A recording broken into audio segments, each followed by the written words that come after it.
오늘 우리에게 주시는 하나님의 말씀은 로마서 3장 27절에서 31절까지 말씀입니다. 신약성경 243페이지에 있습니다.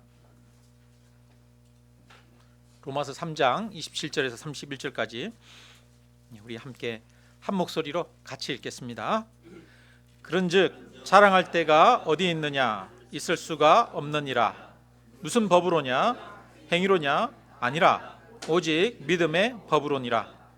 그러므로 사람이 의롭다 하심을 얻는 것은 율법의 행위에 있지 않고 믿음으로 되는 줄 우리가 인정하노라.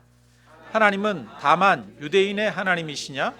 또한 이방인의 하나님은 아니시냐? 진실로 이방인의 하나님도 되시느니라.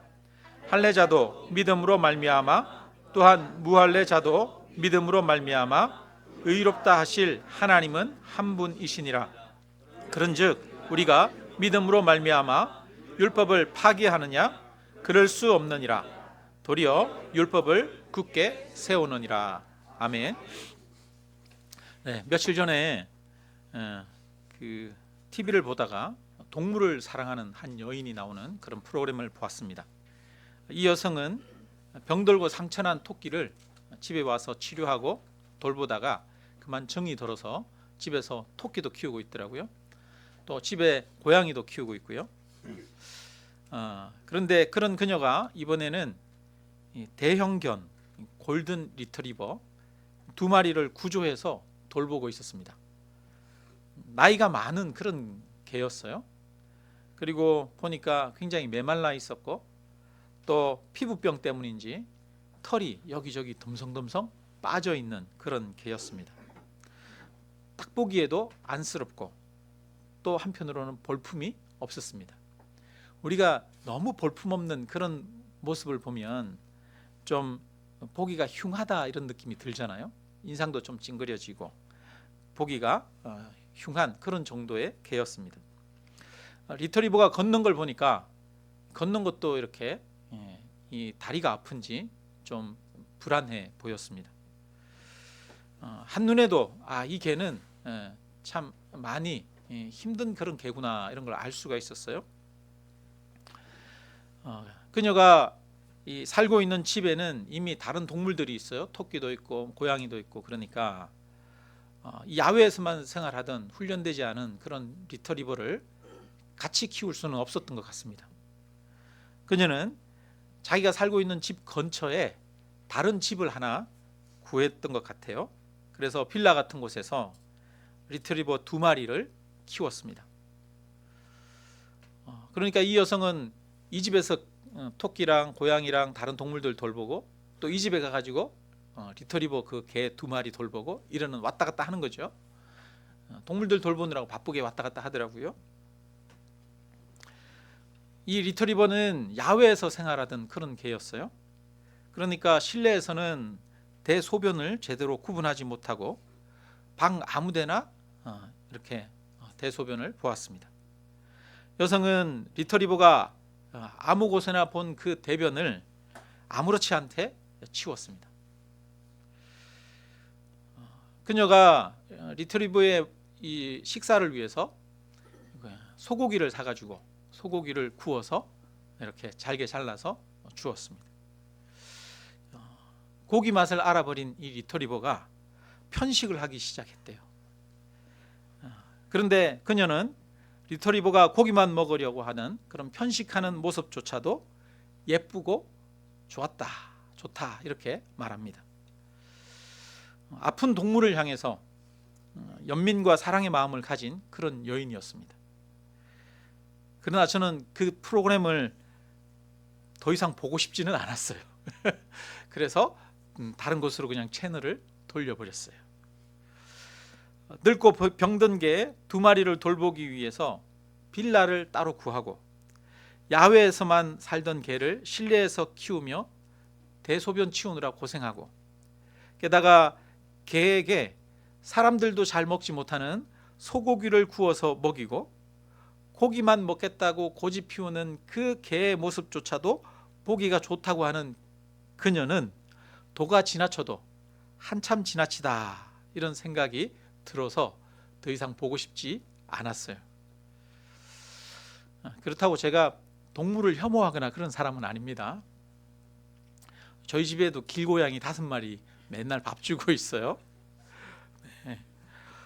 그런데 TV에 나오는 그 여성은 좀 과하다는 생각이 들어서 TV를 보면서도 한편으로 좀 제 마음이 불편했어요.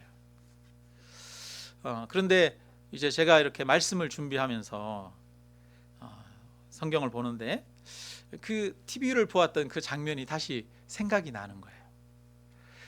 늙고 병들어서 볼품이 전혀 없고 반려견으로 키우기에는 훈련이 되어 있지 않아서 아무 곳에나 대소변을 보고 그러면서도 비싼 소고기만 먹겠다고 고집 피우는 그 리트리버의 모습이 우리 인간들의 모습과 닮지는 않았나 생각하게 되었습니다. 그리고 볼품없는 개 2마리를 키우기 위해서 집을 준비하고 똥 오줌을 마다 않고 치우는 그 여인의 모습이 우리를 사랑하셔서 하나뿐인 아들을 십자가에 내주신 하나님에 비유할 수 있지 않을까 생각이 들었습니다. 저는 그 여인이 아주 큰 지나친 낭비를 하고 있다고 생각했습니다. 우리나라에도 어렵게 살아가는 사람들이 많이 있지요.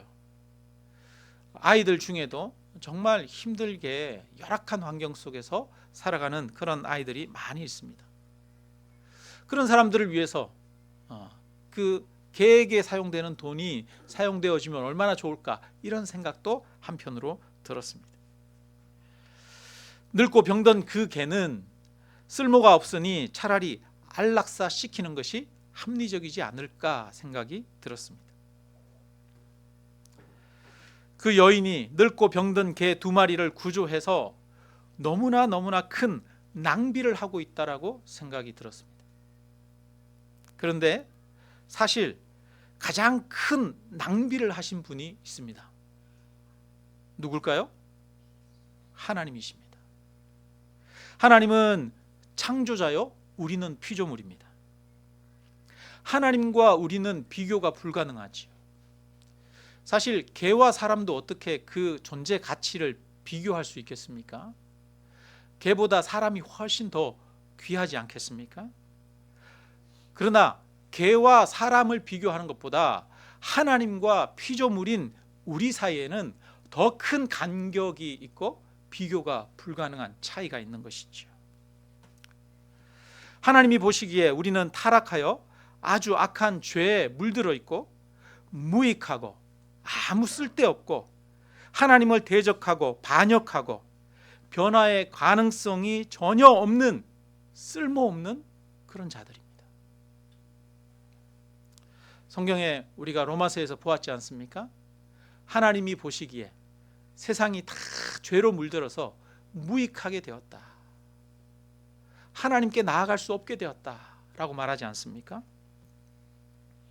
우리는 정말 아무 쓸모없는 자들이었습니다.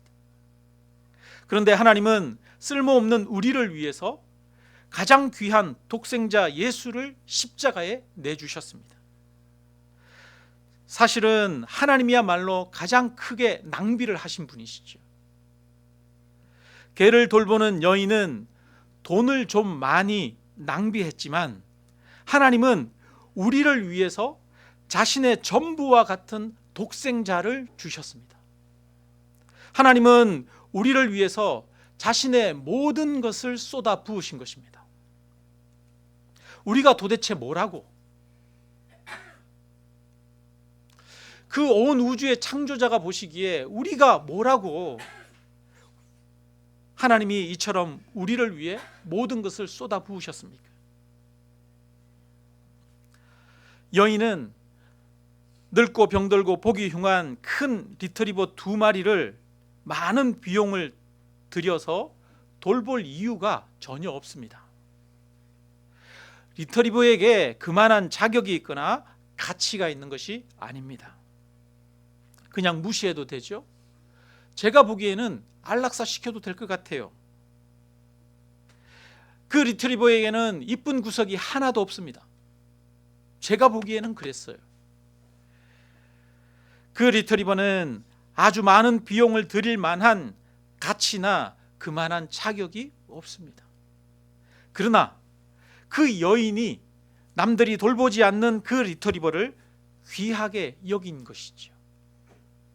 리트리버를 전적으로 예쁘게 보아준 것입니다. 마찬가지로 우리에게는 하나님이 자신의 전부를 쏟아 부어야 할 만한 가치가 없습니다. 우리에게는 그럴 만한 합당한 자격이 없습니다. 하나님이 아무 가치 없고 아무 자격 없는 우리를 그저 사랑하신 것입니다. 우리를 귀하게 보아주신 것입니다. 이것이 바로 하나님의 사랑입니다. 24절에 보면 이렇게 말합니다. 24절 우리 같이 한번 읽어볼까요? 그리스도 예수 안에 있는 속량으로 말미암아 하나님의 은혜로 값없이 의롭다 하심을 얻은 자가 되었느니라. 하나님의 은혜로, 은혜라고 하는 말은 우리가 대가를 지불한 것이 아니라 그저 값을 지불하지 않고 받았다는 거예요. 그저 받았다는 거예요. 은혜로 값없이, 값을 지불하지 않고 의롭다 함을 받았습니다. 값 없다라고 하는 말은 다른 말로는 이유 없이라고 하는 말도 됩니다. 하나님이 우리에게 합당한 이유가 있어서 우리를 사랑하신 것이 아니라 하나님이 그저 이유가 없지만 우리를 사랑하신 것입니다. 우리에게는 받을 만한, 하나님의 사랑을 받을 만한 이유가 없다는 거예요. 그만한 가치가 없다는 거예요. 그래서 오늘 27절, 본문 27절에는 말합니다. 같이 한번 읽겠습니다. 그런즉 자랑할 때가 어디냐? 있을 수가 없느니라. 무슨 법으로냐? 행위로냐? 아니라 오직 믿음의 법으로냐.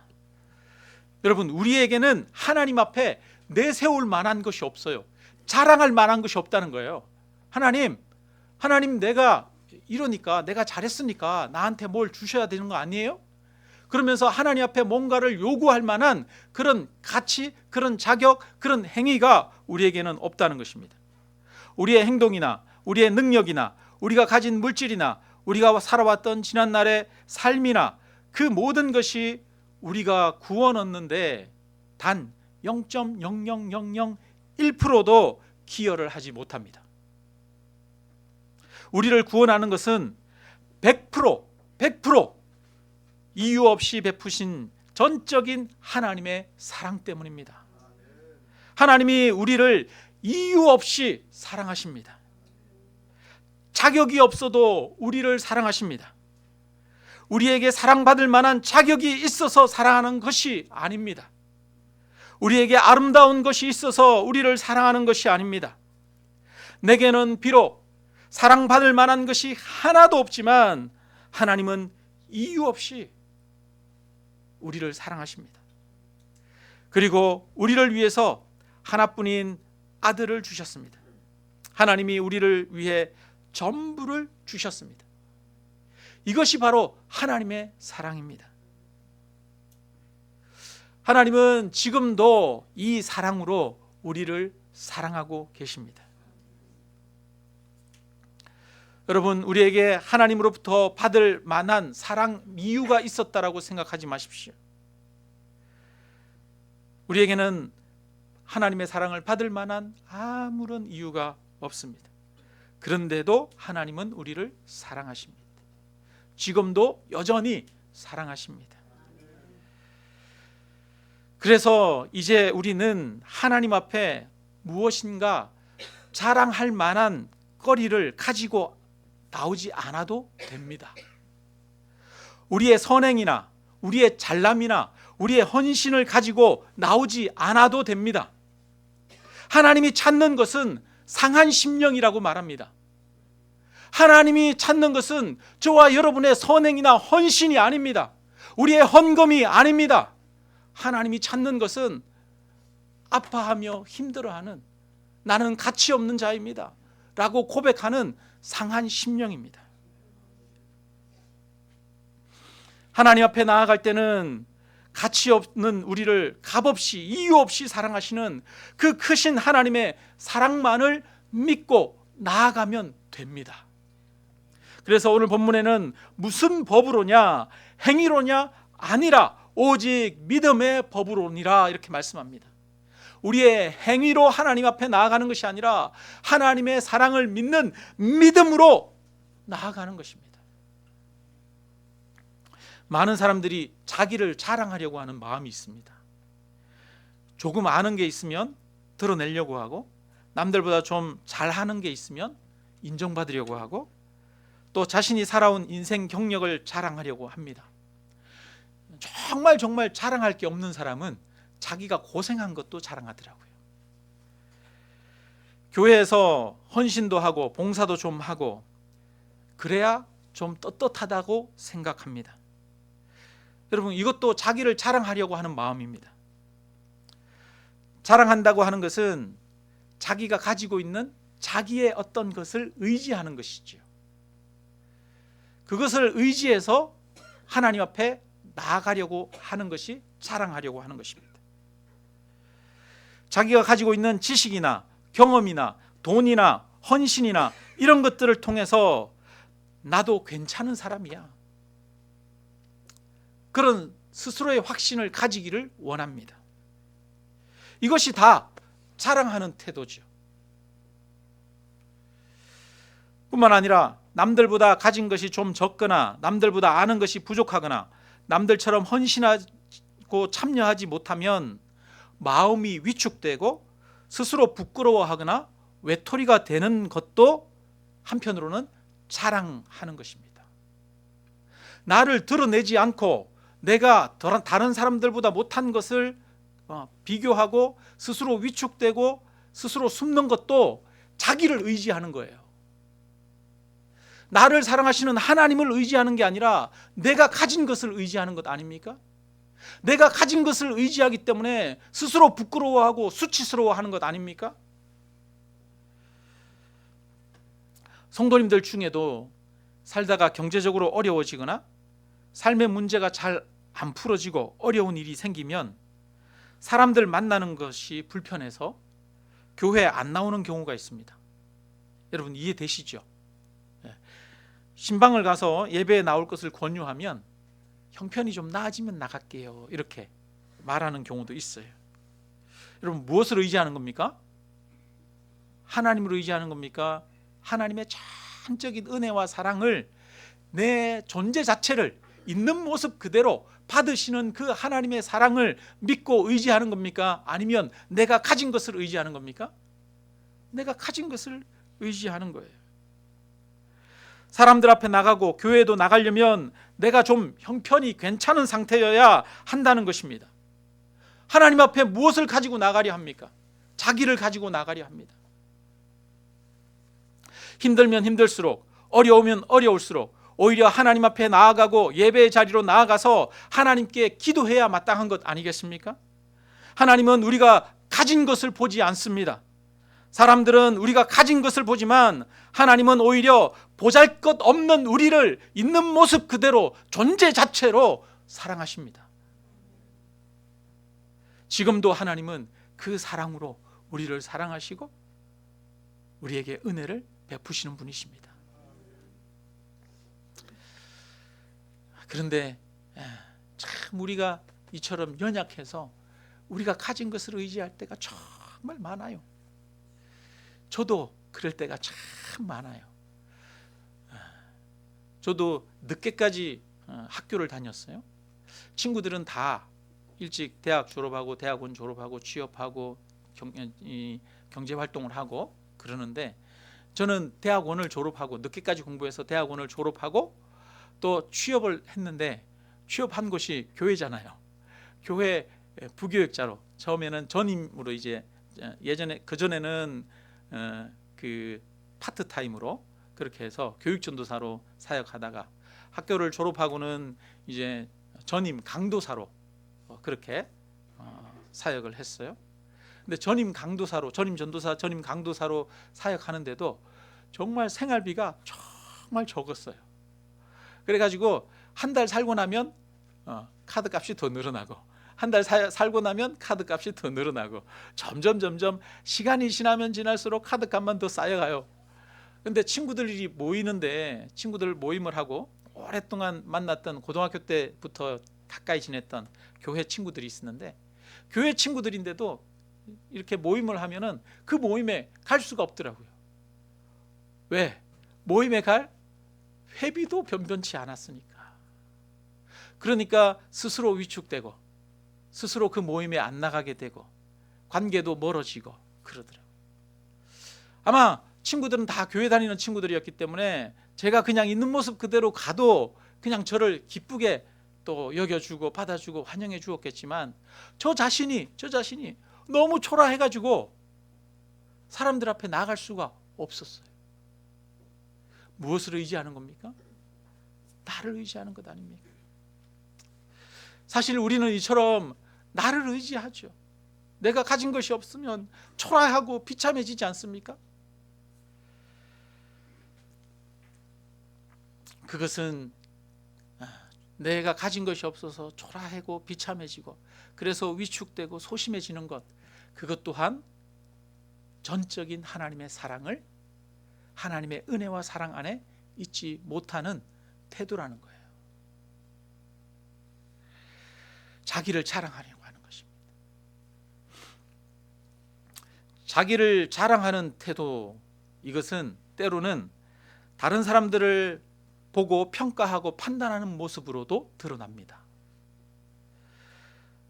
저 사람은 공동체 생활을 잘 하느니 못하느니 이런 말들을 하면서 사람들을 정죄하거나 비난할 때가 있지요. 여러분, 우리가 왜 다른 사람들을 비난하거나 판단하고 정죄합니까? 그 사람이 가지고 있는 어떤 행동, 그 사람이 가지고 있는 어떤 여러 가지 여건이나 환경들을 보면서 우리가 비난하는 것 아닙니까? 사람들을 바라보는 기준이 무엇입니까? 그 사람의 행동과 태도와 가지고 있는 것, 그것이 기준 아닙니까?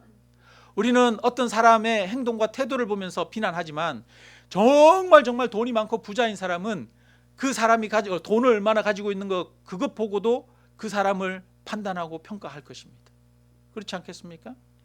그러니까 우리가 사람을 보고 판단하고 정죄하는 것은 사실은 그 육체를 의지하는 거예요. 그가 가진 것을 의지하는 거예요. 이것이 다른 말로 하면 자기를 자랑하는 거예요. 우리 자신을 바라보는 판단의 근거, 타인을 바라보는 판단의 근거가 값없는 우리, 가치 없는 우리를 전적인 은혜로 자신의 전부를 부어서 사랑하시는 그 하나님의 사랑을 근거로 바라보지 않는 태도인 것이지요. 이것이 다 자랑하는 거예요. 자랑하는 거. 자기를 자랑하는 겁니다. 자기를 의지하는 것입니다. 그런데 여러분, 우리에게는 자기를 자랑할 것이 없다는 거예요. 자기를 의지할 것이 없다는 겁니다. 오직 믿음의 법으로 하나님 앞에 나아가는 줄 믿습니다. 오늘 성경은 분명하게 말씀하십니다. 그런즉 자랑할 때가 어디에 있느냐? 어디에 있느냐? 자랑할 때가 어디에 있느냐? 너희에게 아름다운 것이 어디 있고, 너희에게 거룩한 것이 어디 있고, 너희에게 사랑받을 만한 가치가 있는 것이 어디에 있느냐? 모든 사람들이 죄를 범하였음에 다 무익하게 되고 하나님 앞에 하나님의 영광을 받을 수가 없게 되었습니다. 여러분, 하나님 앞에 내가 자랑할 만한 거리, 내가 가지고 있는 것을 의지해서 하나님 앞에 나아가려고 하지 마시기를 주님의 이름으로 축원합니다. 오직 하나님의 은혜, 하나님의 사랑, 전적인 사랑, 이유 없이 베푸시는 그 전능하신 사랑, 그 사랑만을 의지해서 하나님 앞에 나아가시기를 바랍니다. 오늘도 하나님은 그 이유 없는 사랑으로 우리를 아낌없이 사랑하십니다. 무엇이 우리를 구원합니까? 무엇이 우리를 살립니까? 이유 없이 베푸시는 그 하나님의 전적인 은혜, 그 사랑만이 우리를 살리는 유일한 능력인 줄로 믿습니다. 우리는 하나님 앞에 자랑할 것이 아무것도 없다는 것을 깊이 인정해야 합니다. 하나님 앞에 내세울 것이 아무것도 없음을 알수록 우리는 겸손해집니다. 하나님의 은혜를 자랑하고 하나님을 찬양하게 됩니다. 뿐만 아니라 내 안에 자랑할 것이 아무것도 없음을 알게 될수록 타인을 향한 마음이 넓어지고 다른 사람들의 연약한 모습을 보고도 품을 수 있고 용서할 수 있게 되는 것이죠. 자신을 자랑하고 의지하는 사람은 하나님의 깊은 사랑을 알지 못하는 사람이 됩니다. 다른 사람들을 비난하고 정죄하는 일에 빠지게 되고 타인을 용서하고 사랑할 수 있는 능력을 잃어버리게 됩니다. 하나님을 알 때, 그리고 자기가 보잘것없다는 것을 알 때 타인을 용서하고 사랑할 수 있게 됩니다. 이어서 이제 우리 29절, 30절 우리 함께 읽겠습니다. 하나님은 다만 유대인의 하나님이시냐 또한 이방인의 하나님은 아니시냐 진실로 이방인의 하나님도 되시느니라. 아멘. 29절도 읽어야죠. 30절 같이 읽습니다. 할례자도 믿음으로 말미암아 또한 무할례자도 믿음으로 말미암아 의롭다 하실 하나님은 한 분이시니라. 아멘. 여러분, 하나님은 한 분이십니다. 그래서 구원의 원리도 하나라는 거예요. 사람들은 옛날에 우리 그랬죠. 이 신도 있고 저 신도 있다라고 그렇게 얘기했어요. 화장실에 가면 화장실 신 있고 장독대에 가면 장독대 신 있고, 옛날에 그렇지 않습니까? 그래서 가는 곳마다 그곳을 관장하는 신에게 그 비위를 맞춰야 한다고 생각을 했습니다. 그런데 그렇지 않습니다. 일본 사람들의 신이 따로 있고 미국 사람들의 신이 따로 있는 것이 아니죠. 온 세상은 하나입니다. 한 분 하나님이 다스립니다. 여러분, 미국에 사는 사람들도 물 마시고 밥 먹고 잠자야 살아갈 수 있죠. 한국 사람들도 물 마시고 밥 먹고 잠자야 살아갈 수 있지 않습니까? 세상의 모든 사람들이 살아가는 것은 조건은 똑같습니다. 마찬가지로 모든 사람이 구원 얻는 길도 하나입니다. 하나님이 한 분이시기에 하나님은 유대인의 하나님도 되시고 이방인의 하나님도 되십니다. 모든 세계의 모든 사람들의 하나님이 신은 한 분이십니다. 그래서 그 한 분 하나님, 그 하나님이 보여주신 길, 구원의 길, 바로 믿음의 길, 하나님이 값없이 베푸시는 그 사랑의 길만이 유일한 구원의 길인 줄로 믿습니다. 우리 31절을 우리 같이 읽겠습니다. 31절 같이 읽습니다. 그런즉 우리가 믿음으로 말미암아 율법을 파괴하느냐? 그럴 수 없느니라.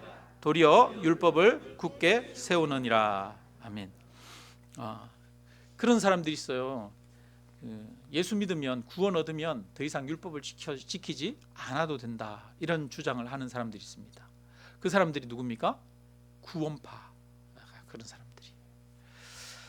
여러분, 율법은 우리가 구원 얻는 통로, 구원 얻는 도구는 아닙니다. 율법은 우리로 하여금 우리의 죄를 알게 하는 거죠. 우리의 연약함, 우리의 무가치함을 깨닫게 하는 것이죠. 율법을 완전하게 다 지킬 수 있는 사람은 없습니다. 그래서 율법은 구원의 도구가 아닙니다. 그렇지만 여전히 율법은 좋은 것입니다. 율법은 하나님이 만드신 것입니다. 그래서 율법에는 하나님의 성품이 드러나 있습니다. 하나님의 거룩하심이 율법에 드러나 있습니다. 그리고 또한 율법은 우리에게 구원의 도구로 주신 것이 아니라 우리가 삶을 건강하고 행복하고 아름답게 살아가도록 하기 위한 삶의 방법으로서 주신 것입니다. 그래서 율법을 지킬 때 우리는 건강하고 아름다운 삶을 살아갈 수가 있습니다. 나 외에 다른 신을 섬기지 말라. 이 신 저 신 여러 신을 섬기면 여러분, 그런 것에 매여서 사람이 눌려있게 되죠. 뿐만 아니라 거짓말하지 말라, 살인하지 말라, 내 부모를 공경하라, 이웃을 그것을 탐내지 말라.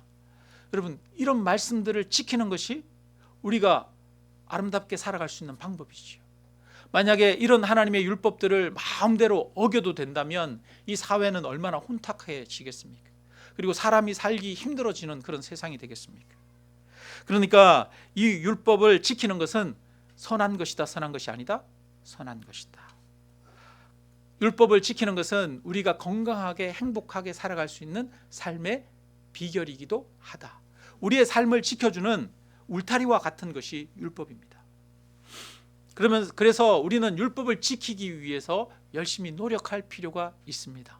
그러나 이 율법을 지킴으로써 우리는 구원을 얻는 것은 아니라는 거예요. 무엇으로 구원 얻습니까? 하나님의 은혜와 사랑으로, 그것을 받아들이는 믿음으로 구원 얻는 것이죠. 믿음이 나의 자격 조건이 아니라 하나님의 그 사랑을 내가 받아들인다는 거예요. 인정한다는 거예요. 그것을 의지한다는 거예요. 하나님의 은혜와 사랑을 의지해서 살아가는 것만이 우리가 건강하게 구원 얻는 길이죠. 우리가 율법을 지켜야 구원 얻는다고 생각할 때 율법이 무거운 짐이 됩니다. 율법을 어기면 안 되죠. 여러분, 다른 세상의 모든 종교는 율법 종교예요. 그래서 착한 일 많이 행하면 구원 얻는다라고 하는 것이 기본 생각입니다. 그러면 착한 일 많이 못하면 어떻게 돼요? 지옥에 가요. 그래서 율법을 많이 어겼다는 것은 자기가 지옥에 간다는 거죠. 그래서 율법이 구원의 수단이라고 생각하는 사람들은 어떻게 되냐면 위선자가 돼요. 율법을 어겼으면서도 자기는 율법을 어긴 게 아니라고 합리화하는 거예요. 그리고 율법을 자랑하게 됩니다. 바리새인들이 그랬죠. 바리새인들이 하루살이는 걸러내고 낙타는 삼켰다 그러잖아요. 자기 입맛대로 율법을 지키면서 나는 율법 지켰어 이렇게 얘기하는 거죠. 율법을 구원의 수단으로 생각하게 되면 자신을 솔직하게 인정하지 못하고 외식하고 율법을 잘 지키는 척 하게 됩니다. 율법을 어기면서 그런 자기 자신 때문에 마음 한편으로는 양심의 가책을 받고 그래서 무거운 짐을 가지고 살아가게 되죠. 삶에 참된 자유함과 기쁨이 없습니다. 여러분, 교회 올 때도 하나님 나 일주일 동안 잘못 살았어요 그러면서 그 율법을 의지하면 우리 마음 안에 기쁨과 자유함이 없습니다. 그런데 내가 구원 얻는 것은 오직 하나님의 은혜와 사랑뿐이다. 나는 연약하고 어리석은 자다라는 것을 우리가 정말 고백할 때 우리 안에 자유함이 주어지죠. 그런데 이제 우리가 믿음으로 말미암아 율법을 파기하는 것이 아니라 믿음은 오히려 율법을 굳게 세운다라고 말합니다. 하나님의 은혜와 사랑을 알게 되면 오히려 율법을 버리는 것이 아니라 율법을 더 굳게 세우게 된다는 거예요. 자녀가 있는데요. 아버지가 이제 굉장히 무서운 그런 분이에요. 아버지의 말을 아들이 안 들으면 맨날 매맞고 크게 혼나는 그런 아이가 있어요. 그리고 또 다른 한 아이가 있는데, 한 가정이 있는데 그 가정에서는 부모님이 아이와 깊이 교제하면서 아이에게 충분히 사랑을 나타내 보여줍니다. 사랑과 신뢰를 쌓았습니다. 이 아이도 부모를 아주 존경하고 사랑해요.